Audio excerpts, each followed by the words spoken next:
The geothermal resource or the rainwater collected in the underground reservoirs that has been transformed into a superheated fluid are now to be reached by production wells that bring the superheated fluid back to the Earth's surface.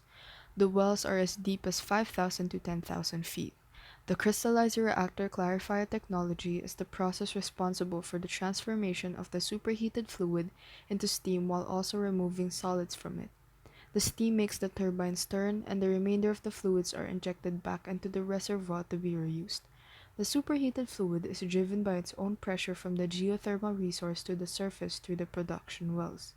The closer the fluid is to the surface, the lesser the pressure is, thus causing flashes of steam to appear still within the well.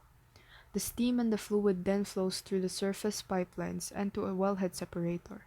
Inside the separator, the pressure of the superheated fluid reduces once again, leading it to rapidly vaporize and flash once again but into a high pressure steam.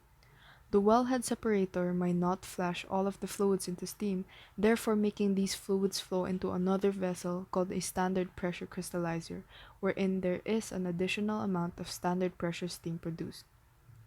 The low pressure crystallizer flashes the remaining fluids once again, but into a lower pressure, thus producing a low pressure steam. As I've mentioned earlier, the remaining fluids are injected back to the reservoir, and these fluids then flow into the reactor clarifier system for them to be returned to where they came from. All of the process steam, low pressure, high pressure, and standard pressure steams are then delivered to a turbine. The turbines are one of the primary equipment used to generate electricity using geothermal resources. From the pipelines, the pressurized steam travels to the large steam turbines in which its force and energy makes the turbine spin. These turbines then turn a shaft directly connected to an electrical generator. Once the magnets rotate within the generator, an electrical charge is formed.